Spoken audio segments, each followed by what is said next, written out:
பிதா குமாரன் பரிசுத்த ஆவியின் நாமத்தினாலே இந்த சேனலை நாம் தொடங்குகிறோம். கண்களை மூடி ஜெபிப்போமா?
என்று தீர்மானம் செய்வான். யாரை நீ சேவிப்பாய் என்பதை என்று தீர்மானம் செய்வான். நானும் என் வீட்டாருமோ என்றால் கர்த்தரை சேவிப்பாயா? நீயும்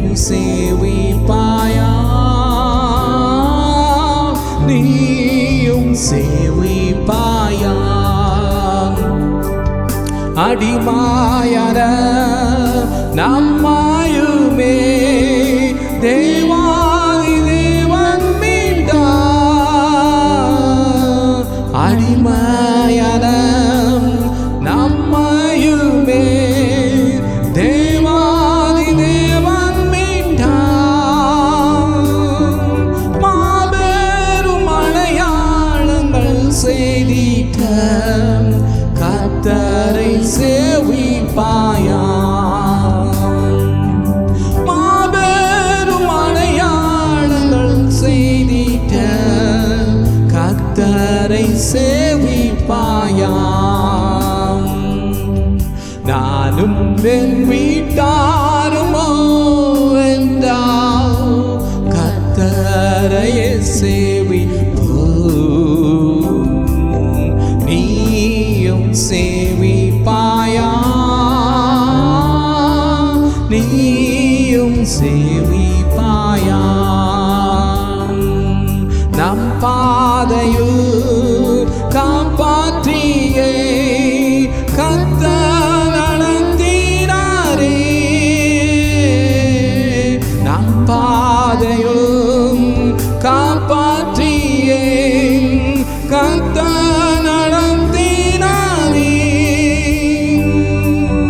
கர்த்தர் தன் ஆசியாவும் கண்டு நன்றியாய் சேவிப்பாயா?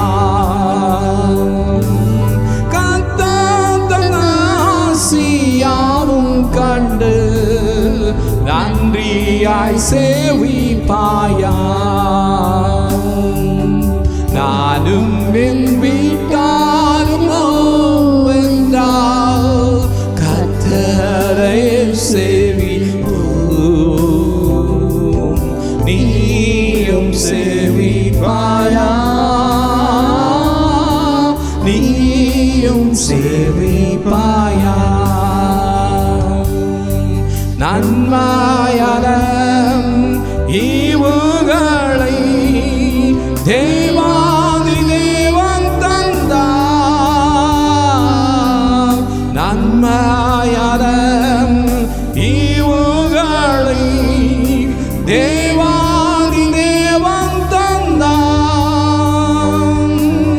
கீழ்ப்பாடி அவன் சத்தம் கேட்டு சாட்சியாய் ஜீவிப்பாயா? கீழ்ப்பாடி சாட்சியாய் ஜீவிப்பாயா நானும் என் வீட்டாருமோ என்றால் கர்த்தரையே சேவிப்போ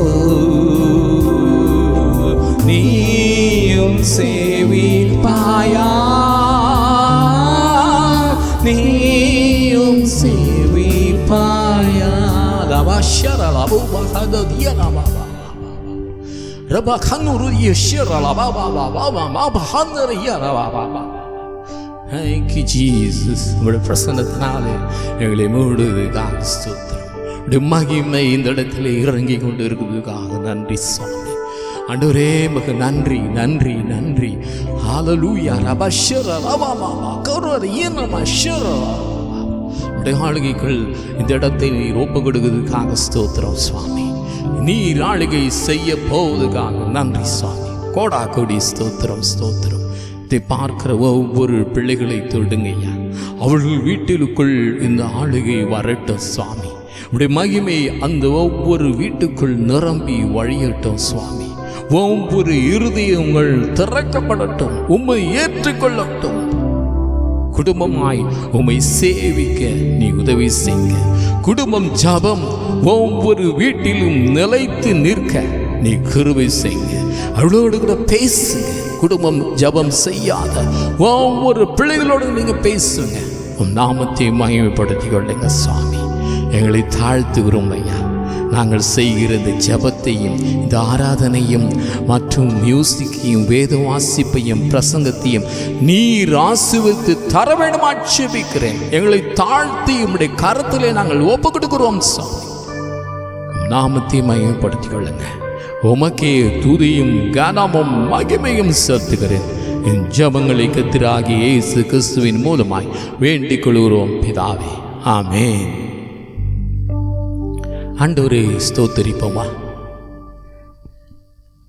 ஒப்பற்றவரே உமக்கு ஸ்தோத்திரம் மாசற்றவரே உமக்கு ஸ்தோத்திரம் குற்றமற்றவரே உமக்கு ஸ்தோத்திரம் ஒளியாய் இருப்பவரே உமக்கு ஸ்தோத்திரம் எவ்வளவேனும் இருள் இல்லாதவரே உமக்கு ஸ்தோத்திரம் உத்தமனுக்கு உத்தமரே உமக்கு ஸ்தோத்திரம் புனிதருக்கு புனிதரே உமக்கு ஸ்தோத்திரம் தேவனை ஸ்தோத்தரிக்காமல் எப்படி இருக்க முடியும் ஒவ்வொரு நாளும் அவரை ஸ்தோத்தரிக்க வேண்டும் அவள் செய்த ஒவ்வொரு காரியத்துக்காக நாம் ஒவ்வொரு நிமிஷமும் அவருக்கு ஸ்தோத்திரம் செலுத்தணும் நம் உயிரோடு இருப்பது அவருடைய கிருபை அதற்காகவும் ஸ்தோத்திரம் எங்களை உயிரோடு காக்கிறேன் அதற்காக நன்றி என்று சொல்லணும் ஸ்தோத்தரிக்க வேண்டும் ஆண்டவர் துதிக்க வேண்டும் தேவன் அதைத்தான் விரும்புகிறார்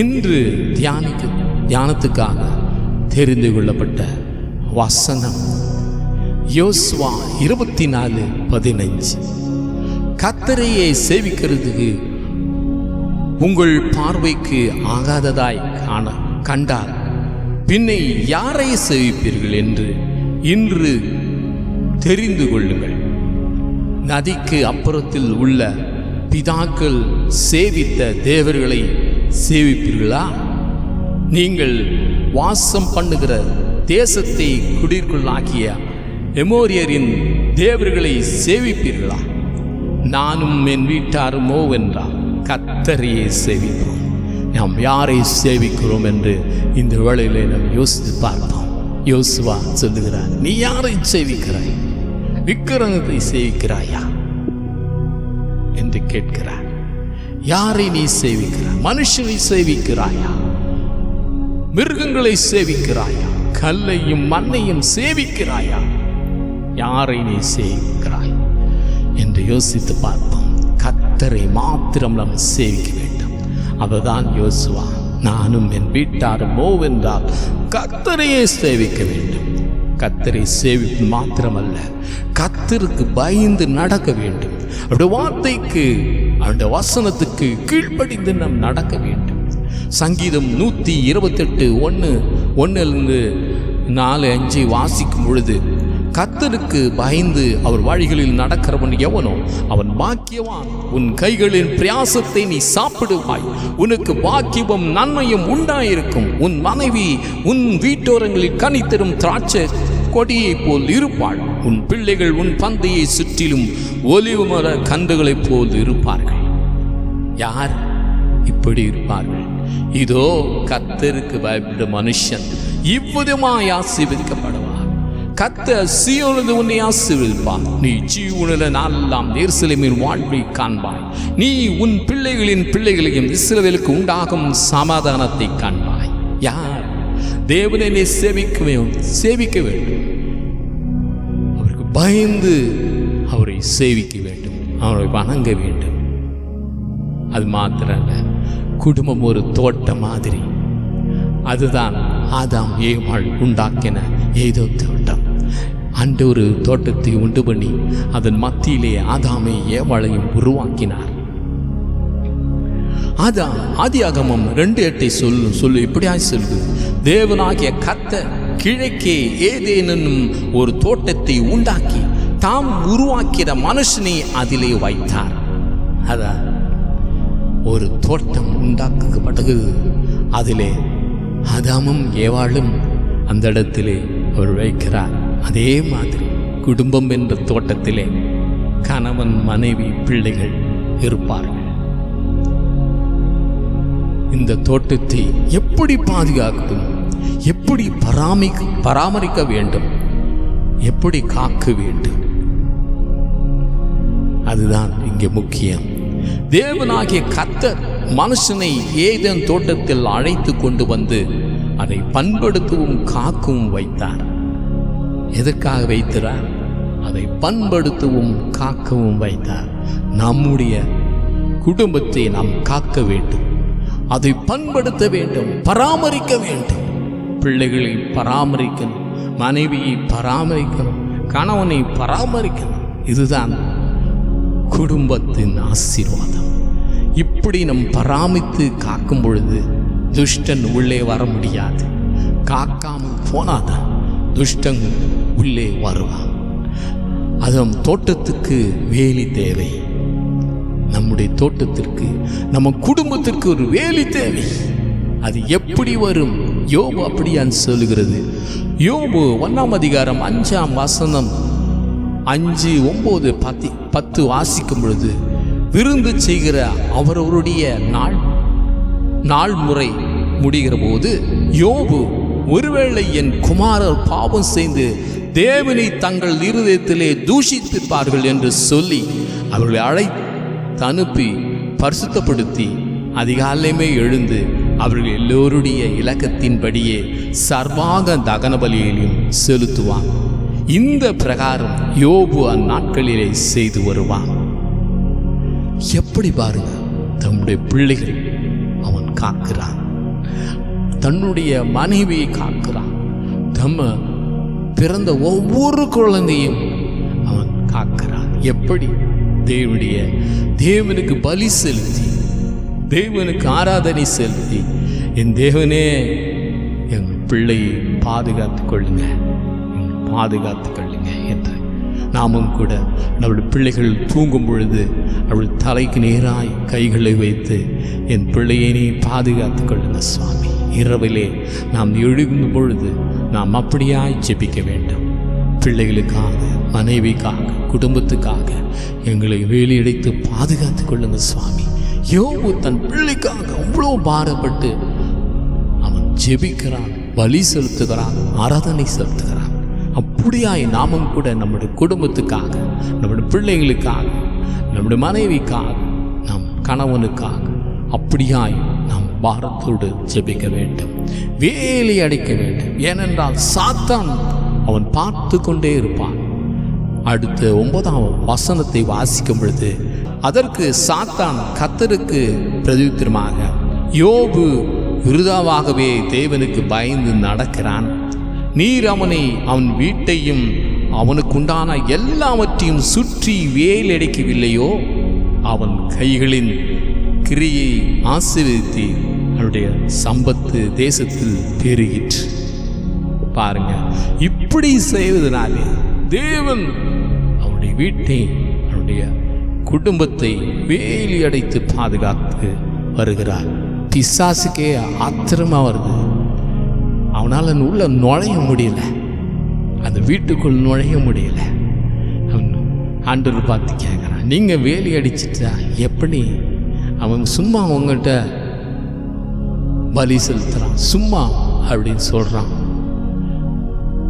நீங்கள் வேலி அடிச்சதுனால அவனுக்கு ஒன்றுமே ஆகாதனால உங்களை அவன் சேவிக்கிறான், நீ எதான் பண்ணி பாருங்க என்று சொல்கிறான்.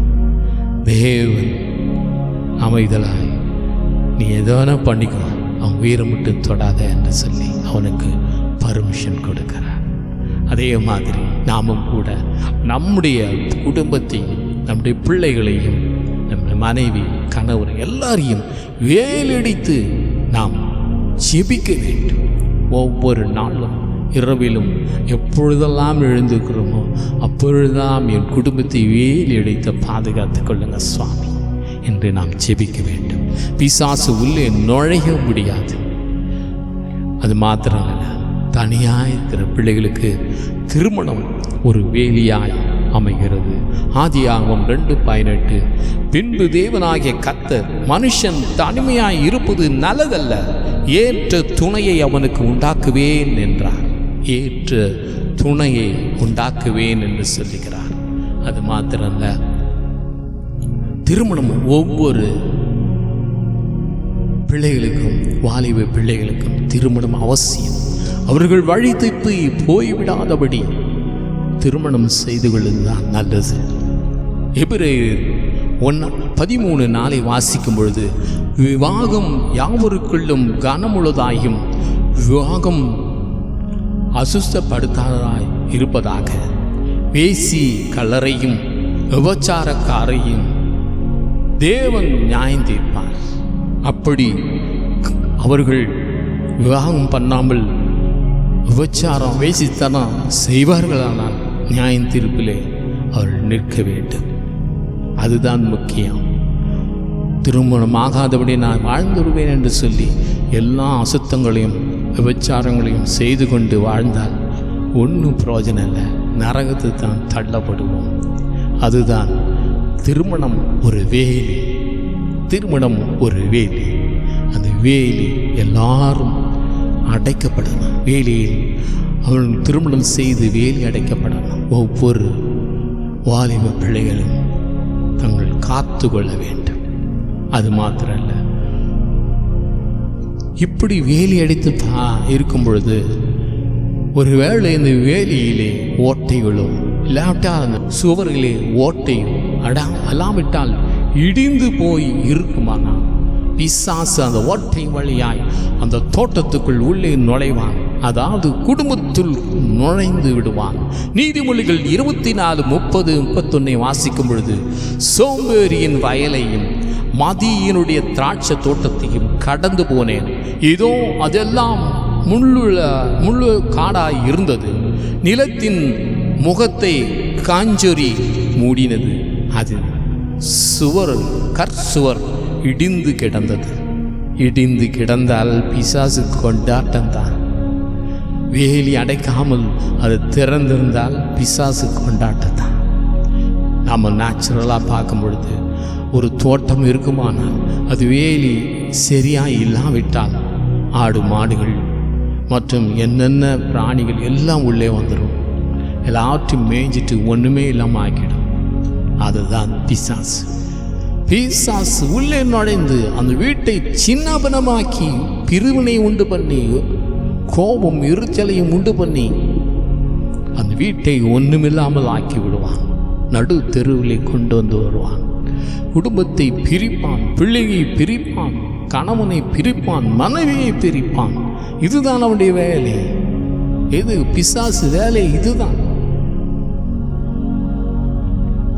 அதே மாதிரி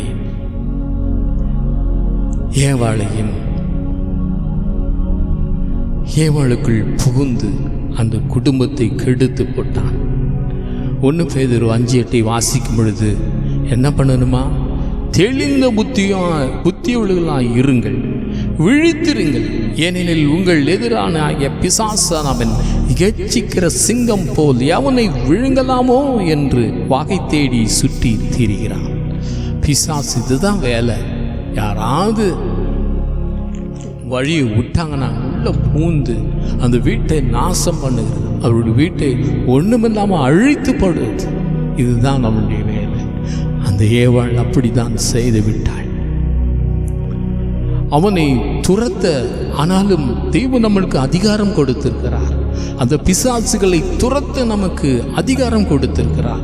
மார்க்கு எழுதின சுவிசேஷம் 16ஆம் அதிகாரம் 17ஆம் வசனத்தை வாசிக்கும் பொழுது, விசுவாசிகளால் நடக்கும் அடையாளங்களாவன, என் நாமத்தினாலே பிசாசுகளை துரத்துவீர்கள், நாவமான பாஷையை பேசுவீர்கள். பிசாசை துரத்த நமக்கு அதிகாரம் உண்டு. வீட்டிலே இது மாதிரி பிரிவினையோ விபச்சாரமோ பேசித்தனமோ இல்லாமட்டால் வேற ஏதாவது பிள்ளைகள் கீழ்ப்படியாமல் தன் இஷ்டப்படி வாழ்கிறார்கள் என்று தெரிஞ்சவுடனே நாம் என்ன செய்யணும்? அந்த பிசாசை துரத்து. பிள்ளைகளை திட்டுவது, பிள்ளைகளை அடிப்பது அப்படி அல்ல, கரெக்டாக பாயிண்ட்டை பிடிக்கணும். அதான் பிசாசு. பிசாசு நுழைந்து விட்டான் என்று அப்பவே அறிந்து கொள்ளலாம். நல்லா பேசிடுவாங்க, திடீர்னு சண்டை போடுவாங்க, பிசாசு உள்ளே நுழைந்துட்டுருவான். அதனால ஜாக்கிரதையா இந்த பிசாசு நாம் துரத்த வேண்டும். அவனை கட்டி போடணும், அவனை துரத்தி வீட்டிலிருந்து வெளியேற்றிவிடணும். ஏனென்றால் தேவன் நமக்கு அந்த பிசாசை துரத்தும்படியான அதிகாரத்தை ஆண்டவர் நமக்கு கொடுத்திருக்கிறார். பிசாசு வஞ்சித்து விடுவான், அதே தான் செய்தான். ஆதியாகமம் 3:12 வாசிக்கும் பொழுது, அதற்கு ஆதாம் என்னுடனே இருக்கும்படி தேவரீ தந்த ஸ்திரீயானவள் அவ்விருஷத்தின் கனியை எனக்கு கொடுத்தாள், நான் புசித்தேன் என்றான். அப்பொழுது தேவனாகிய கர்த்தர் ஸ்திரீயை நோக்கி, நீ இப்படி செய்தது என்ன என்றார். ஸ்திரீயானவள், சர்ப்பம் என்னை வஞ்சித்தது, நான் புசித்தேன் என்றாள். அவள் ஸ்திரீயை நோக்கி, நீ கர்ப்பவதியாய் இருக்கும் பொழுது உன் வேதனை மிகவும் பெருக பண்ணுவேன், வேதனையோடு பிள்ளை பெறுவாய், உன் ஆசை உன் புருஷனை பற்றி இருக்கும், அவன் உன்னை ஆண்டு கொள்வான் என்றார். பத்தியா, ஓட்டை ஏவாள் மூலம் அந்த தோட்டத்துக்குள் வேலி இடிந்து அந்த தோட்டத்துக்குள் ஆதாம் அவன் அந்த தோட்டத்தை காக்காதபடி, ஆதாம் அந்த தோட்டத்தை பராமரிக்காதபடி இருந்தபடியினால் உள்ளே பூந்து விட்டான் பிசாசு. முதல்ல ஏவாளை பிடிக்கிறான். யார் வீக் பர்சன் அவங்கள தான் பிடிப்பான் பிசாசு. ஆவிக்குரிய காரியத்திலே யார் வீக்காக இருக்காங்களோ அவர்களை தான் முதல்ல பிடிப்பான். நம்ம ஜாக்கிரதையாய் நம் குடும்பத்துக்குள்ளே பிசாசு நுழைகுதரா என்று நாம் விழித்திருந்து ஜாக்கிரதையாய் நாம் பார்க்க வேண்டும், ஜெபிக்க வேண்டும். பிசாசு நுழைந்து விட்டான்னா உடனே அவனை எதிர்த்து போராடி அவனை துரத்து. அவனுக்கு பார்த்து பயப்படக்கூடாது, எதிர்த்து நிற்கணும். ஏவாள் என்ன பண்ணா? அவன் கூட சர்வசாதாரணமாக பேசிக்கொண்டு இருந்தாள். ஒரு ஃப்ரெண்டு மாதிரி ஆகிட்டாள். அதனால தான் இவ்வளோ பிரச்சனை ஆயிடுச்சு. ஆண்டவர் அவரை சபிக்கிறாள். பிள்ளை பெறும் பொழுது நீ வேதனையோடு பிள்ளையை பெறுவாள் என்று சொல்லுகிறார். ஆதாமை நோக்கி, நீ மனைவியின் வார்த்தையை செவி கொடுத்து புசிக்க வேண்டாம் என்று நான் உனக்கு விலக்கின விருட்சத்தின் கனியை புசித்தபடியினாலே பூமி உன் நிமித்தம் சாபிக்கப்பட்டிருக்கும். நீ உயிரோடு இருக்கும் நாளெல்லாம் வருத்தத்தோடு அதன் பலனை புசிப்பாய் என்று சொல்லுகிறார். அவர் மனுஷனை துரத்திவிட்டு ஜீவ விருட்சத்து போகும் வழியை காவல் செய்ய ஏதேன் தோட்டத்துக்கு கிழக்கே கேருபீன்களையும் வீசிக்கொண்டிருக்கிற சுடரி பட்டயத்தையும் வைத்தார். பிசாசு ஒரு வீட்டுக்குள் நுழைந்தார், ஒரு குடும்பத்துக்குள் நுழைந்தார். அது 2ஆய் உடைத்து கணவன் மனைவியை பிள்ளைகளை பிரிப்பான். அவர்கள் வீட்டுக்குள்ளே இல்லாதபடி அவர்களை சிதறடித்து போடுவான். வீடே ஒரு குழம்பின போயிருக்கும். இதுதான் நடந்தது. ஜாக்கிரதையாய் நம் குடும்பத்தை வேலி அடைக்க வேண்டும், பாதுகாக்க வேண்டும். இதுதான் முக்கியம். குடும்பம் என்றால் பிரச்சனைகள் வரும், போராட்டங்கள் வரும். அப்படி வரும் பொழுது இது பிசாசு செய்கிறான் என்று நாம் அறிந்து கொண்டு அவனை எதிர்த்து நிற்கணும். ஓடிப்போ, பொல்லாத ஆவியை வெளியேறு என்று சொல்லி, என் வீட்டை விட்டு வெளியேறு, என் பிள்ளை விட்டு வெளியேறு. நம் குடும்பத்தை நாம் வேலி அடைக்க வேண்டும். நம் மனைவி எப்படி இருக்க வேண்டும், நம்ம பிள்ளைகள் எப்படி இருக்க வேண்டும், வேத வசனம் நமக்கு என்ன சொல்லிக் கொடுக்கிறது, கணவன் எப்படி இருக்க வேண்டும் என்று வேத வசனம் நம்மளுக்கு எப்படி சொல்லுகிறது என்று ஒரு சில வார்த்தைகளை நாம் தியானிப்போமா? மனைவியை குறித்து நீதிமொழிகள் 14:1 வாசிக்க கேட்போம். புத்தியுள்ள ஸ்திரீ தன் வீட்டை கட்டுகிறாள், புத்தியில்லாத ஸ்திரீயோ தன் கைகளினால் அதை இடித்து போடுகிறாள். 31:10. குணசாலியான ஸ்திரீயை கண்டுபிடிப்பவன் யார்? அவளுடைய விளைமுத்துக்களை பார்க்கிலும் உயர்ந்தது. 31:20. சிறுமையானவர்களுக்கு தன் கையை திறந்து ஏழைகளுக்கு தன் கரங்களை நீட்டுகிறாள். பாருங்க, மனைவி எப்படி இருக்கணும், அந்த ஸ்திரீ குடும்ப தலைவி எப்படி இருக்கணும் என்று சொல்லி அழகாய் சொல்லுகிறார் நீதிமொழிகள்ல. புத்தியுள்ள ஸ்திரீ என்ன பண்றானா, தன் வீட்டை கட்டுகிறாள். புத்தியுள்ள ஸ்திரீ தன் வீட்டை கட்டுகிறாள். புத்தியற்றவள் என்ன பண்றாரு, தன் கைகளினாலே அதை இடித்து போடுகிறார். நல்ல குடும்பமாய் நல்லா இருப்பாங்க. திடீர்னு ஒரு வார்த்தையின் மூலம் அது குடும்பமே ரெண்டாயிடும். அந்த ஸ்திரீ யோசிக்காமல், நான் என்ன சொல்லுகிறோம் என்று யோசிக்காமல் சர்வசாதாரணமாக சொல்லும் பொழுது அந்த குடும்பமே பாதிச்சு ரெண்டாய் பிரிந்திடும். புத்தியுள்ள ஸ்திரீயாய் இருக்க வேண்டும் மனைவி, அதாவது குடும்ப தலைவி ஒரு புத்தியுள்ள ஸ்திரீயாய் இருக்க வேண்டும். அது மாத்திரல்ல, குணசாலியான ஸ்திரீயாய் இருக்க வேண்டும். குணசாலி, குணம், மற்ற ஏழைங்களுக்கு கொடுக்கிற குணம், மற்றவர்களை பராமரிக்கிற கணவன், மனைவி, கணவன் மற்றும் பிள்ளைகளை பராமரிக்கிற குணம் இருக்க வேண்டும். அவர்களை அனுசரித்து அந்த பிள்ளைகளோடு அன்பாய் பேச வேண்டும், கணவனோடு அன்பாய் பேச வேண்டும்.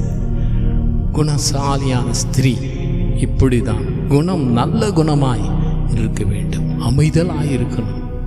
சண்டைக்காரியாய் இருப்போனால் அந்த வீடே ரெண்டாயிடும். எதுக்குத்தான சண்டைன்னா அது வீடு ரெண்டாயிடும். பிள்ளைகளுக்கு சமாதானம் இருக்கு, கணவனுக்கு ஐயோ ஏன் தான் அந்த வீட்டுக்கு வரோமோ அப்படியே ஆயிடும். அதுதான் குணசாலியான ஸ்திரீயாய், மனைவியாய், புத்தியுள்ள ஸ்திரீயாய் இருக்க வேண்டும். அடுத்ததை வாசிக்கும் பொழுது, தன் வாயை ஞானம் விளங்க திறக்கிறார். தயவுள்ள போதகம் அவள் நாவில் மேல் குடியிருக்கிறது.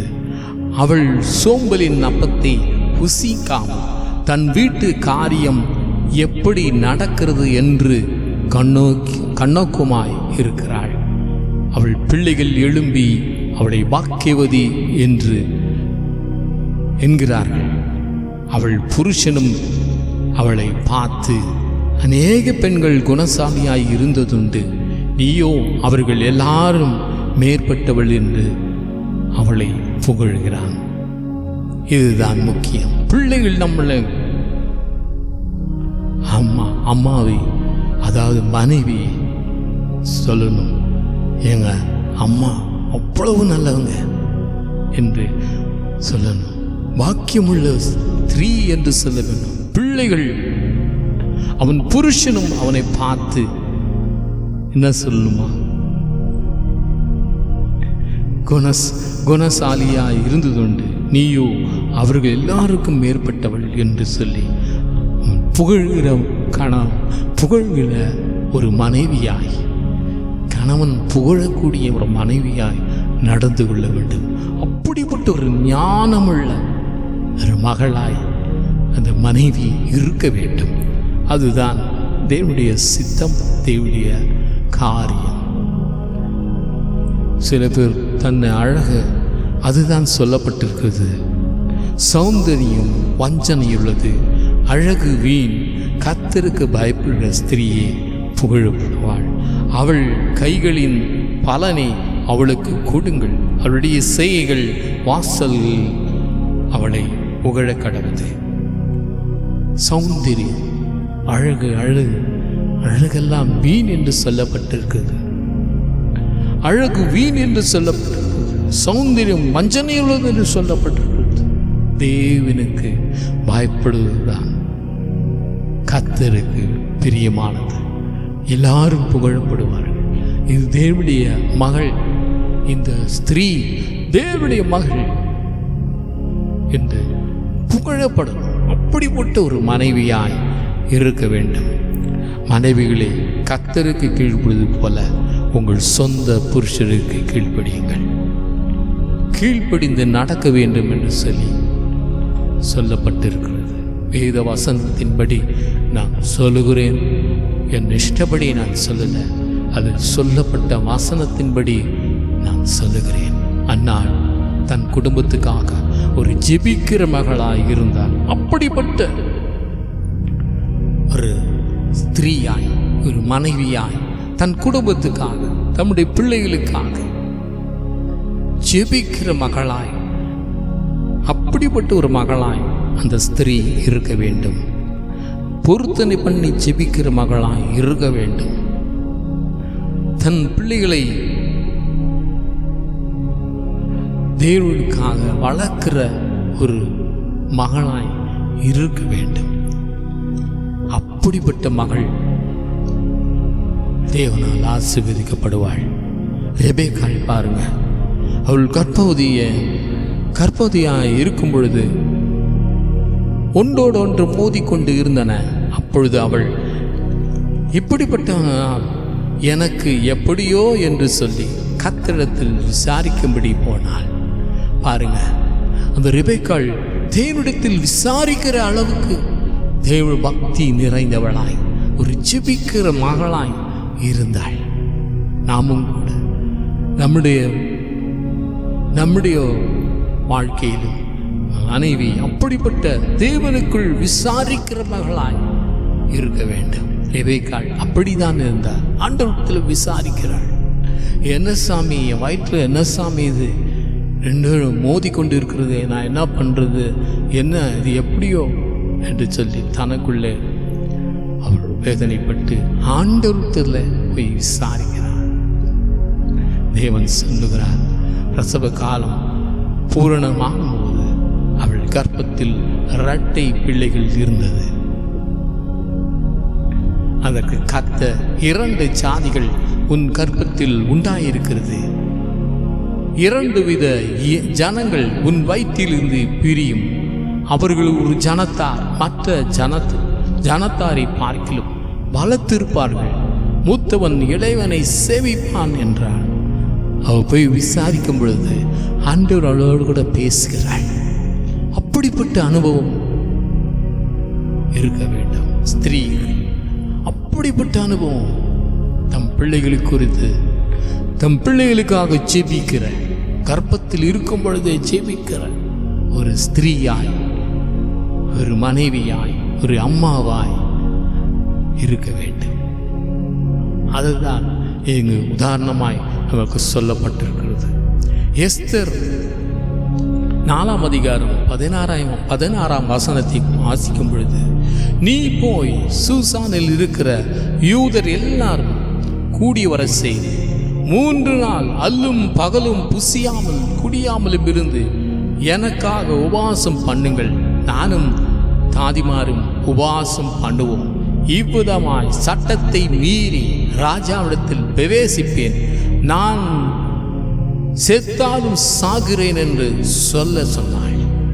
எஸ்தர் ஒரு வைராக்கியமுள்ள மகளாய் இருந்தாள். ஜெபத்தில் தேவனிடத்தில் மன்றாடி ஜெபிக்க உபவாசத்தோடு கண்ணீரோடு தேவ சமூகத்தில் நின்று தன்னுடைய ஜனத்துக்காக, தன் நாட்டுக்காக, தன்னுடைய ஜனங்களுடைய ஜாதிக்காக ஒரு வைராக்கியமாய் நின்றாள். அவளை தப்புவித்தார். பாருங்க, அப்படிப்பட்ட ஒரு ஜெபிக்கிற மகளாய் ஸ்திரீயானவள் இருக்க வேண்டும், மனைவி இருக்க வேண்டும். அப்படி இருக்கும் பொழுது பிசாசு உள்ளே நுழைய முடியாது. அன்னாளை போல, ரெபேக்காளை போல, எஸ்தரை போல ஜெப நிறைந்த மகளாய் இருக்கும் பொழுது கட்டாயம் நாம் நம்முடைய குடும்பம் ஆசீர்வாதமாய் இருக்கணும். நம்மளை காக்க மனைவி இருக்கிறார். நம்முடைய பிள்ளைகளை காக்க மனைவி நமக்காக போராடுவாள் என்று சொல்லி நாம் தைரியமாயிருக்கலாம். அப்படிப்பட்ட மனைவியாய் இருக்க வேண்டும். கணவன் எப்படி இருக்க வேண்டும் என்று சொல்லி நம்மளுக்கு என்ன சொல்லப்பட்டிருக்குது ஆசிக்கு கேட்போம். எபேசியர் 5ஆம் அதிகாரம் 3ஆம் வசனம். மேலும் பரிசுத்தவான்களுக்கு ஏற்றபடி வேசித்தனமும் மற்ற இந்த அசுத்தமும் பொருளாசையும் ஆகிய இவைகளின் பேர் முதலாய் உங்களுக்குள்ளே சொல்லப்படக்கூடாது. 3:4. அப்படியே வம்பும் புத்தீனமான பேச்சும் பரியாசமும் தகாதவைகள். 18 ஸ்தோத்திரம் செய்தலை தகும். துன்மார்க்கத்திற்கு ஏதுவான மதுபான வெறி கொள்ளாமல் ஆவியினால் நிறைந்து 19 சங்கீதங்களினாலும் கீர்த்தனைகளாலும் ஞான பாட்டுகளினாலும் ஒருவருக்கொருவர் புத்தி சொல்லிக்கொண்டு உங்கள் இருதயத்தில் கர்த்தரை பாடி கீர்த்தனம் பண்ணி நம்முடைய கர்த்தராகிய இயேசு கிறிஸ்துவின் நாமத்தினாலே எப்பொழுதும் எல்லாவற்றுக்காகவும் பிதாவாகிய தேவனை ஸ்தோத்தரித்து. தேவனை நாம் ஸ்தோத்தரிக்க வேண்டும் என்று சொல்லப்பட்டிருக்கிறது. அது மாத்திரம் இல்லை, கணவன் ஒரு குடிகாரனாய் இருக்கக்கூடாது, ஒரு வெறியனாய் இருக்கக்கூடாது, புத்தீனமாய் நடக்கக்கூடாது, பரியாசம் செய்யக்கூடாது, அசுத்தமாய் இருக்கக்கூடாது, வேசித்தனம் பண்ணக்கூடாது, பொருளாசை இருக்கக்கூடாது. இப்படிப்பட்ட காரியங்கள் கணவனுக்கு இருக்கக்கூடாது. தங்கள் சங்கீதங்களாலும் கீர்த்தனையினாலும் ஞான பாட்டுகளாலும் ஒருவருக்கொருவர் புத்தி சொல்லிக்கொண்டு உங்கள் இருதயத்தை கர்த்தரை பாடி கீர்த்தனை பண்ணி நம்முடைய கர்த்தராகிய இயேசு கிறிஸ்துவின் நாமத்தினாலே எப்பொழுதும் எல்லாவற்றுக்காக பிதாவாகிய தேவனை ஸ்தோத்தரித்து தெய்வ பயத்தோடு ஒருவருக்கொருவர் கீழ்ப்படிந்திருங்கள். இதுதான் புருஷனுக்குரிய காரியம். ஸ்தோத்திர சொல்லணும். அன்று தெய்வ பயத்தோடு நடக்கணும். குடிக்கிறது, களியாட்டம் பண்ணுறது, வேசித்தனம் பண்ணுறது, பொருளாசை, சம்பாதிக்கணும் எல்லாரும் சம்பாதிக்கணும் தான், அதிலே மூழ்கி விடக்கூடாது. தன் குடும்பத்தையும் கவனிக்க வேண்டும், தம் பிள்ளைகளையும் கவனிக்க வேண்டும். அதுதான் சொல்லப்பட்டிருக்கிறது. அப்படியே புருஷர்கள் தங்கள் மனைவிகளை தங்கள் சொந்த சரீரமாய் பாவித்து அவர்கள் அன்பு கூற வேண்டும். தன் மனைவியில் அன்பு கூறுகிறவன் தன்னில் தான் அன்பு கூறுகிறான். தன் மனைவியை அன்பு கூற வேண்டும். இருவரும் ஒரே மாம்சமாய் இருக்கிறார்கள் என்று வேதம் நமக்கு சொல்லிக் கொடுக்கிறது. அப்படிப்பட்ட ஒரு புருஷனாய் இருக்க வேண்டும். அன்றியும் புருஷர்கள் கோபமும் தர்க்கமும் இல்லாமல் பரிசுத்தமான கைகளை உயர்த்தி எல்லா இடங்களிலேயும் ஜெபம் பண்ண வேண்டும். அப்படிப்பட்ட காரியம் இருக்க வேண்டும். புருஷன் எப்படி இருக்கணும்? ஒரே மனைவியை உடைய புருஷனும் ஜாக்கிரதையுள்ளவனும் தெளிந்த புத்தியுள்ளவனும் யோக்கியமானவனும் அந்நியரை உபசிக்கிறவனும் போதக சன்மார்க்கத்துமாய் இருக்க வேண்டும். என்ன பண்ணுமா? யோக்கியமானவர்களை செய்யணும், அநியாயம் செய்யக்கூடாது, மற்றவர்களை உபசரிக்க வேண்டும். ஒரே மனைவி அவனுக்கு இருக்க வேண்டும். ஜாக்கிரதையாய் தன் குடும்பத்தை அவன் பாதுகாக்கணும். அவன் மதுபான பிரியனும் அடிக்கிறவனும் இழிவான ஆதாயத்தை இச்சிக்கிறவனுமாய் இராமல் பொறுமையுள்ளவனும் சண்டை பண்ணாதவனும் பண ஆசை இல்லாதவனுமாய் இருந்து தன் சொந்த குடும்பத்தை நன்றாய் நடத்துகிறவன் தன் பிள்ளைகளை சகல நல்லொழுக்கம் உள்ளவர்களாகவும் கீழ்ப்படுகிற பண்ணுகளாகவும் இருக்க வேண்டும். இதுதான் கணவனுக்குரிய தன் சொந்த குடும்பத்தை நன்றாய் நடத்த தெரியணும். இதுதான் முக்கியம். சங்கீதத்திலே இந்த வசனம் எப்படியாக சொல்லுவது, தேவனே நீர் என்னுடைய தேவன், அதிகாலையே தேடுகிறேன்.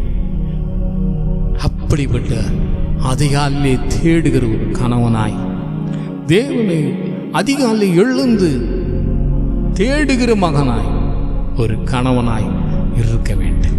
அப்படிப்பட்ட குடும்பங்கள் ஆசீர்வதிக்கப்படும். அவர்கள் மூலம் ஆசீர்வாதம் அந்த குடும்பத்துக்கு வரும். பிள்ளைகள் ஆபிரகாமை வாசிக்கும் பொழுது, ஆபிரகாம் 99 வயதான பொழுது கர்த்தர் ஆபிரகாமுக்கு தரிசனமாகி, நான் வல்லமையுள்ள தேவன், நீ எனக்கு முன்பாக நடந்து கொண்டு உத்தமனாயிரு, நான் உனக்கும் எனக்கும் நடுவாக என் உடன்படிக்கை ஏற்படுத்தி உன்னை மிகவும் திரளாய் பெருக பண்ணுவேன் என்றார். அப்பொழுது ஆபிரகாம் முகம் குப்புற வணங்கி தேவன் அவனோடு கூட பேசினார். பேசுகிற மகனாய், தேவனோடு முகமுகமாய் பேசுகிற பிள்ளையாய் கணவன் இருக்க வேண்டும். தேவனோடு பேசுகிற மகனாய் இருக்க வேண்டும். ஈசாக்கு தியானம் செய்தான். அப்படிப்பட்டு தியானம் செய்கிற ஒரு கணவனாய் இருக்க வேண்டும். ஆண்டவர் குறித்து தியானம் செய்ய வேண்டும். அப்படி நேரத்தை ஒதுக்கி தியானம் செய்து ஆண்டவர் சமூகத்தில் அவன் வரை ஐக்கியமாய் இருக்க வேண்டும். அவன் மாத்திரம் அல்ல, தன் பிள்ளைகளுக்காக மனைவிக்காக நாம் ஜெபம் பண்ண வேண்டும். ஆதியாகமம் 25:21 வாசிக்கும் பொழுது, மலடியாய் இருந்த தன் மனைவிக்காக ஈசாக்கு கர்த்தரை நோக்கி வேண்டுதல் செய்தான். கர்த்தர் அவன் வேண்டுதலை கேட்டருளினார். அவன் மனைவி ரெபெக்காள் கர்ப்பம் தரித்தாள். தன் மனைவிக்காக ஜெபிக்கும் பொழுது தன் மனைவி கர்ப்பம் தரிக்கிறாள். அப்படிப்பட்ட ஒரு ஜெபிக்கிற ஒரு கணவனாய் இருக்க வேண்டும். யாக்கோபை பார்க்கும் பொழுது, ஆதியாகமம் 32:24 வாசிக்கும் பொழுது, யாக்கோபு பின்பு தனித்திருந்தான். அப்பொழுது ஒரு புருஷன் பொழுது விடியும் அளவு அவனோடு போராடி அவனை மேற்கொள்ளாததை கண்டு அவனுடைய தொடை சந்தை தொட்டார். அதனாலே அவனுடைய போராடுகையில் யாக்கோபின் தொடை சந்து சுலுக்கிற்று. நான் போகட்டும் என்று பொழுது விடுகிறது என்றார். அதற்கு அவன், நீ என்னை ஆசீர்வதித்தாலுடைய உன்னை போக விட மாட்டேன். அவர் உன் பேர் என்ன என்று கேட்டார். யாக்கோபு என்றார். அப்பொழுது அவர், உன் பேரில் இனி யாக்கோபு எனப்படாமல் இஸ்ரவேல் எனப்படும். தேவனோடு மனிதனோடு போராடி மேற்கொண்டாயே என்றான். அதுதான் போராடி ஜெபிக்கிற ஒரு மகனாய் இருந்தான். அதே மாதிரி கணவனும் ஒரு போராடி ஆண்டவரிடத்திலே போராடி ஜெபித்து ஆண்டவரிடத்திலே பதிலை பெற வேண்டும். அப்படிப்பட்ட ஒரு கணவனாய் இருக்க வேண்டும். அப்படிப்பட்ட கணவனாய் இருக்கும் பொழுது அந்த குடும்பம் ஆசீர்வதிக்கப்படும். தேவனுடைய ஆசீர்வாதம் அந்த குடும்பத்திலே நிலைத்திருக்கும். பிள்ளைகள் எப்படி இருக்க வேண்டும் என்று வாசிக்க கேட்போம். நீதிமொழிகள் 1:8-9 வாசிப்போம். என் மகனே, உன் தகப்பன் புத்தியை கேள், உன் தாயின் போதகத்தை தள்ளாதே. அவைகள் உன் சிரசுக்கு அலங்காரமான முடியும், உன் கழுத்துக்கு சரப்பணியுமாயிருக்கும். 4:3 வாசி. நீதிமொழிகள் 4:3. நான் என் தகப்பனுக்கு பிரியமான குமாரனும் என் தாய்க்கு மிகவும் அருமையான ஒரே பிள்ளையுமானவன். நீதிமொழி 6:20. என் மகனே, உன் தகப்பன் கற்பனையை காத்துக்கொள், உன் தாயின் போதகத்தை தள்ளாதே. ஆமாம், பிள்ளைகள் என்ன பண்ணுமா? தன் தகப்பன் புத்தியை கேட்கணும். தன் தாயின் போதகத்தை தள்ளாது இருக்கணும். அது மாத்திரம் இல்லை, தகப்பனுக்கு பிரியமாய் நடக்க வேண்டும். பிள்ளைகள், உன் தகப்பன் கற்பனையை காத்துக்கொள், உன் தாயின் போதகத்தை தள்ளாதே. தேவனுடைய கற்பனையை அவன் காத்து கொள்ள வேண்டும். பிள்ளைகள், வேத வசனத்தில் கொடுக்கப்பட்ட 10 கற்பனைகள் எல்லாவற்றையும் அவன் காத்து நடக்க வேண்டும். அப்படிப்பட்ட ஒரு பிள்ளைகள் தகப்பனுக்கும் தாய்க்கும் கீழ்ப்படுகிற பிள்ளைகளாய் இருக்க வேண்டும். ஆதலால் பிள்ளைகளே, எனக்கு செவி கொடுங்கள். என் வழியை காத்து நடக்கிறவர்கள் பாக்கியவான்கள். சாலமோனின் நீதிமொழிகள், ஞானமுள்ள மகன் தன் தகப்பனை சந்தோஷப்படுத்துகிறான், மூடத்தனம் உள்ளவனோ தாய்க்கு சஞ்சலமாய் இருக்கிறான். மூடனாகிய மகன் தன் தகப்பனுக்கு மிகுந்த துக்கம்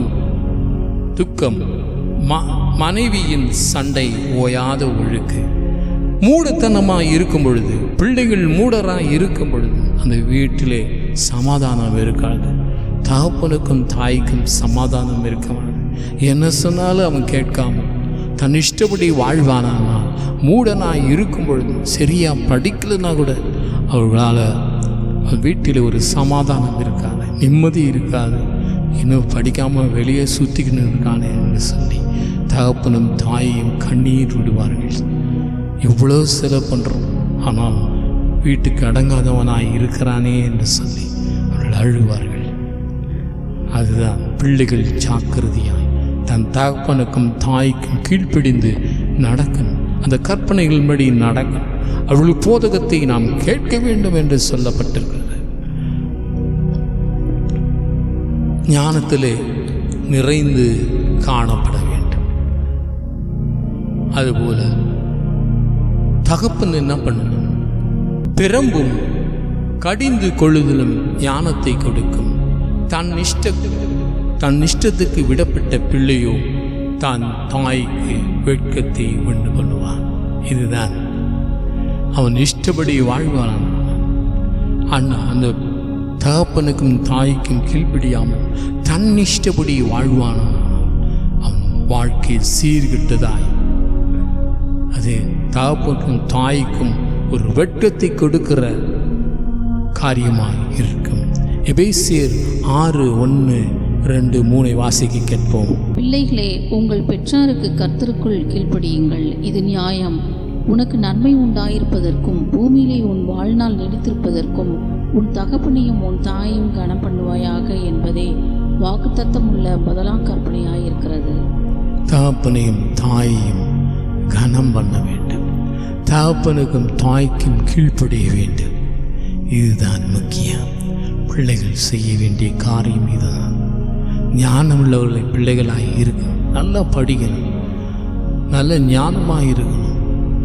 ஞானம் இல்லைன்னா ஆண்டவர்கிட்ட கேட்டு அதை பெற்றுக்கொள்ள வேண்டும். ஞானத்தை கொடுங்க சுவாமி என்று கேட்டு அதை பெற்றுக்கொள்ள வேண்டும். பிள்ளைகள் பெற்றோர்களுக்கு உபத்திரமாய் இல்லாதபடி, பிள்ளைகள் ஒரு ஆசீர்வாதமாய் தன் தகப்பனுக்கும் தாய்க்கும் கீழ்ப்பிடிந்து நடக்கிற கனம் பண்ணுகிற மகனாக இருக்க வேண்டும். பிள்ளைகள் அப்படியாக இருக்க வேண்டும். சிம்சோன் தன் இஷ்டப்படி வாழ்ந்தான். தகப்பன் சொல்லி கேட்காமல் தன் இஷ்டப்படி பெலிஸ்தர்கள் அங்கு போய் சென்று அவன் உல்லாசமாய் வாழ்ந்து கொண்டிருந்தான். வேசின் மடியிலே படுத்து கொண்டு இருந்தான். அவன் வாழ்க்கை வீணாய் போனது. அவன்கள் கண்கள் பிடுங்கப்பட்டது. அவன் வேடிக்கை காட்டும் ஒரு பொம்மையாய் இருந்தான். அவனுக்கு விலங்கு போடப்பட்டது. சிறைச்சாலையில் மாவரைத்து கொண்டு இருந்தான். இதுதான் தன் தகப்பனையும் தாயையும் மதிக்காது, கீழ்ப்படியாது, கனம் பண்ணாத பிள்ளைகளுக்கு இப்படி தான் நேரிடும். அவன் வாழ்க்கை நாசமாய் போய்விடும். சிம்சோனுக்கு தாயும் தகப்பனும் சொல்கிறாங்க, வேணாப்பா, உன்னை அழைத்த தேவன் உன்னை வேறு வழியிலே வைத்திருக்கிறான். நீயோ உலகமான காரியங்கள் நீ ஈடுபட்டு கொண்டு இருக்கிறாய் என்று சொல்லி அவனுக்கு போதனை பண்ணியும் அந்த போதனையை அவன் கேட்கவில்லை. தாய் தகப்பனை கனம் பண்ணல, தாய் தகப்பனுக்கு கீழ்ப்படியலை. அந்த வாழ்க்கை நாசமாய் போயிட்டு கடைசியில் அந்த பெலிஸ்தரோடு கூட அந்த இடிந்து கீழே விழுந்து எல்லாம் இறக்கிறான், அவனும் சேர்ந்து மறிக்கிறான். இதுதான் நடக்கும். சாமுவேல் 1 சாமுவேல் 2ஆம் அதிகாரத்தை வாசிக்கும் பொழுது 2:22 வாசிக்கும் பொழுது, ஏலி மிகுந்த கிழவனாய் இருந்தான். அவன் தன் குமார இஸ்ரவேலுக்கெல்லாம் செய்கிற எல்லாவற்றையும் அவர்கள் ஆசரிப்பு கூடாரத்தின் வாசலில் கூட்டம் கூடுகிற ஸ்திரீயோடு சயனிக்கிறதை கேள்விப்பட்டு அவர்களை நோக்கி, நீங்கள் இப்படிப்பட்ட காரியங்கள் செய்கிறது என்ன? இந்த ஜனங்கள் எல்லோரும் உங்கள் பொல்லாத நடக்கைகளை சொல்ல கேட்கிறேனே. என் குமாரனே, வேண்டாம், நான் கேள்விப்படுகிறது இந்த செய்தி நல்லதல்ல. கர்த்தருடைய ஜனங்கள் மீறி நடக்கிறதற்கு காரணமாய் இருக்கிறீர்களே என்று சொன்னான். ஏலியின் பிள்ளைகள் அடங்காதவர்களாய், விபச்சாரம் வேசித்தனம் பண்ணுகிற பிள்ளைகளாய் அவர்கள் இருந்தபடியினால் தன்னுடைய தகப்பன் அவர்களை கண்டித்தும் அவர்கள் தன் இஷ்டப்படித்தான் வாழ்ந்து வந்தார்கள். தேவனுக்கு ஒரு நாள் கோபம் வருகிறது. வந்து சாமுவேலோடு கூட பேசுகிறார். நான் அந்த பிள்ளைகளை அழிக்கப் போகிறேன் என்று சொல்லி 1 சாமுவேல் 3:13 வாசிக்கும் பொழுது, அவன் குமாரர்கள் தங்கள் மேல் சாபத்தை வர பண்ணுகிறதை அவன் அறிந்திருந்தும் அவர்களை அடங்காமல் போன பாவத்து நிமித்தம் நான் அவன் குடும்பத்துக்கு என்றும் நீங்களாத நியாய தீர்ப்பு செய்வேன் என்று அவனுக்கு அறிவித்தான். தேவனுடைய பெட்டி பிடிபட்டது. ஏலியின் 2 குமாரனாகிய ஓபனியும் பினேகாசும் மாண்டார்கள். 2 பேரும் செத்துட்டாங்க. ஏனென்றால் அவர்கள் தேவனுக்கும் கீழ்ப்படியல, தன் பெற்றோருக்கும் கீழ்ப்படியல. தேவன் சும்மா இருந்தார். அவர்களை ஒப்பு கொடுத்தார், பகைவர்களிடத்தில் ஒப்பு கொடுத்தார். அவள் வாழ்க்கை ஒன்றுமே இல்லாமல் அழிந்து போகிறது. சாமுவேலை பார்க்கும் பொழுது, சாமுவேல் என்னும் பிள்ளையாண்டானே பெரியவனாக வளர்ந்து கர்த்தருக்கும் மனுஷருக்கும் பிரியமாக நடந்து கொண்டான். சாமுவேல் அவன் வாழ்க்கையை பார்க்கும் பொழுது கர்த்தருக்கும் மனுஷருக்கும் அவன் பிரியமாய் வாழ்ந்து வந்தான். அப்பொழுது கர்த்தர் வந்து நின்று முன்போலவே சாமுவேலே சாமுவேலே என்று கூப்பிட்டான். அதற்கு சாமுவேல், சொல்லும் அடியேன் கேட்கிறேன் என்றார். ஒரு பேசுகிற தேவனோடு சஞ்சரிக்கிற ஒரு மகனாய் மாறினான். ஏனென்றால் தேவ பக்தி நிறைந்த மகனாய், பெற்றோருக்கும் அங்குள்ள எல்லாருக்கும் கீழ்ப்படிந்து நடக்கிற ஒரு மகனாய், ஒரு பிள்ளையாய் இருந்தபடியினால் தேவன் அவனை உயர்த்தினார், அவனை ஆசீர்வதித்தார். பிற்காலத்தில் ஒரு பெரிய தீர்க்கதரிசியாய் அவன் மாறினார். நம்முடைய பிள்ளைகளும் கூட பெரிய தீர்க்கதரிசியாய் மாற வேண்டுமானால் தகப்பனுக்கும் தாய்க்கும் கீழ்ப்படிந்து அந்த கற்பனையில் நடந்து கொள்ளும் பொழுது இப்படிப்பட்ட காரியங்கள் நடக்கும். இவ்வளவு நாம் தியானித்தோம். கணவன் எப்படி இருக்க வேண்டும், மனைவி எப்படி இருக்க வேண்டும், பிள்ளைகள் எப்படி இருக்க வேண்டும். இப்படிப்பட்ட கணவனும் மனைவியும் பிள்ளைகளும் ஒன்று சேர்ந்து குடும்பம் ஜெபம் செய்யும் பொழுது அந்த வீடு ஒரு பரலோகமாய் இருக்கும், ஒரு ஆசீர்வதிக்கப்பட்ட குடும்பமாய் இருக்கும். சுவாமி இருக்கும். இதுதான் உண்மை. அதான் குடும்பம் ஜெபம் வீட்டிலே இருக்க வேண்டும். தேவன் என்னோட பேசினது சொன்னார். அநேக இடங்களிலே குடும்ப ஜெபங்கள் போய்விட்டது என்று சொன்னார். அதனால் தான் இந்த காரியத்தை எனக்கு வெளிப்படுத்தி இதை குறித்து பேசும்படி எனக்கு சொன்னார். அநேக வீட்டிலே நேரம் இல்லை, கேட்டா ஜெபம் பண்ணுறதுக்கு நேரம் இல்லை, சினிமா பார்க்கறதுக்கு நேரம் இருக்குது, வெட்டி கதை பேசுறதுக்கு நேரம் இருக்குது, சீரியல் பார்க்கறதுக்கு நேரம் இருக்குது, ஷாப்பிங் போகிறதுக்கு நேரம் இருக்கிறது. தேவனுக்கு பயந்து அவள் கீழ்ப்படிந்து வீட்டிலே குடும்பம் ஜெபம் செய்ய வேண்டும். குடும்பம் ஜெபம் இல்லாத வீடு கூரை இல்லாத வீடு என்று சொல்லப்படுகிறது. கூறு இல்லாத வீட்டுக்குள் எல்லா அசுத்தங்களும் வரும், எல்லா விதமான காரியங்கள் உள்ளே விழும், பிசாசு உள்ளே நுழைவான், குடும்பம் பிரச்சனைக்குள்ளாய் மாறும், கோபங்கள் எரிச்சல்கள் வரும், பிரிவினைகள் வரும், சண்டைகள் வரும். ஜாக்கிரதையாயிருந்து எல்லார் வீட்டிலும், இதை பார்க்கிற ஒவ்வொரு வீட்டிலும் நீங்கள் குடும்ப ஜெபம் இன்றே தொடங்குங்க. இன்றே தேவன் வார்த்தைக்கு கீழ்ப்படிங்க. இன்றே தொடங்குங்க. தேவனுக்கு கீழ்ப்படிந்து நடவுங்க. எனக்கு சொன்ன வார்த்தையை உங்களுக்கு நான் சொல்லுகிறேன். நீங்கள் கேட்டால் உங்களுக்கு ஆசீர்வாதம். நீங்கள் கேட்கலன்னா உங்களுக்கு தான் தொந்தரவு. ஏன் இது சொன்னாலும் எனக்கு தெரியாது. ஆனாலும் நீங்கள் குடும்பம் ஜெபம் செய்கிற பிள்ளைகளாய் மாறுவீங்க என்று நம்புகிறேன். மனைவி எப்படி இருக்க வேண்டும் என்று சொல்லியிருக்கிறேன். கணவன் எப்படி இருக்க வேண்டும் என்று சொல்லியிருக்கிறேன். பிள்ளைகள் எப்படி இருக்க வேண்டும் என்று நான் வேத வசன அடிப்படையில் நான் சொல்லியிருக்கிறேன். அதை கேட்டு அதன்படி நடவுங்க. ஆண்டவருக்கே துதி கன மகிமையும் செலுத்துகிறேன். கண்களை மூடி ஜெபிப்போமா? ஆண்டவரே, இதை கேட்கிற ஒவ்வொரு பிள்ளைகளை தொடுங்க. ஒவ்வொரு வீட்டிலும் இன்று முதல் கொண்டு ஒரு குடும்ப ஜெபம் இருக்க வேண்டுமா? ஜெபிக்க ஒரு பெரிய மாற்றம் அந்த வீட்டுக்குள் வரட்டும். பிள்ளைகள் கீழ்ப்பிடுகிற பிள்ளைகளாய் மாறட்டும். மனைவியும் கீழ்ப்பிடுகிற அன்பு செலுத்துகிற மகளாய் இருக்கட்டும். கணவன் தன் மனைவியை அன்பு கூறுகிற மகனாய் இருக்கட்டும். உன் நாமத்தை மகிமைப்படுத்திக் கொள்ளுங்கள். ஒரு குட்டி பரலோகமாக வீடுகள் மாறுபடியாக ஜெபிக்கிறேன். உமக்கே துதியும் கனமும் மகிமையும் செலுத்துகிறேன். என் ஜெபங்களை கர்த்தராகிய இயேசு கிறிஸ்துவின் மூலமாய் வேண்டிக் கொள்கிறோம் பிதாவே, ஆமென். துதிப்போமா? இப்பொழுது ஆங்கில பாடல் நாங்கள் பாடுவோம். தெரிஞ்சா கூட சேர்ந்து நீங்களும் ஆண்டவரை துதித்து ஆராதிங்க. பாடுவோமா?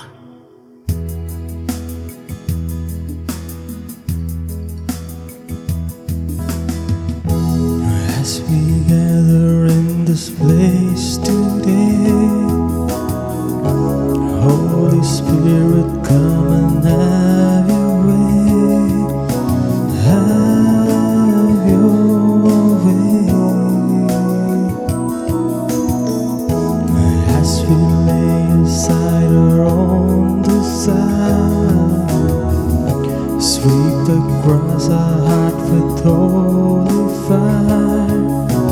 Have your way. This is your house, your home. We welcome you, Lord, we welcome you. This is your house, your home. We welcome you today. As we offer up our hearts and life, let them be a living sacrifice. Have your way. Be glorified in everything we do. Be glorified in everything we say. Have your way. Yes. This is your house, your home. We welcome you, Lord, we welcome you. This is your house, your home. We welcome you today. As we pray, oh Lord, draw near. It's your voice we long to hear. This is your house, your home. We welcome you, Lord, we welcome you.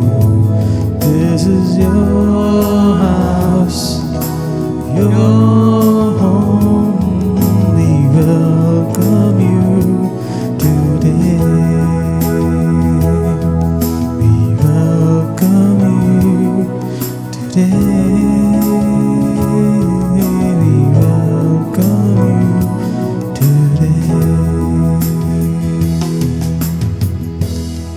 Jesus.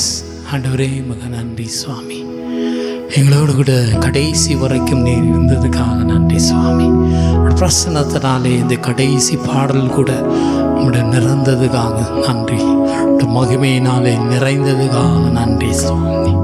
கோடாகடி ஸ்தோத்திரம். நீ ஜெபத்தை கேட்கிற தேவன், ஜெபம் செய்யும்படி நீ தூண்டுகிற தேவன். குடும்பம் ஜெபம் செய்ய வேண்டும் என்று சொல்லி எங்களை தூண்டி விடுகிறீங்க சுவாமி. அதுக்காக நன்றி சுவாமி. இதை பார்க்கிற ஒவ்வொரு வீட்டிலும் குடும்ப ஜெபம் வருவதாக இயேசுவின் நாமத்தினாலே. பிரிந்த குடும்பங்கள் ஒன்றாய் சேர்ந்து குடும்ப ஜெபத்தை செய்யும்படியாய், அதன் மூலம் தான் ஆசீர்வாத குடும்பமாய் குடும்பங்கள் மாற கிருபை செய்யுங்க.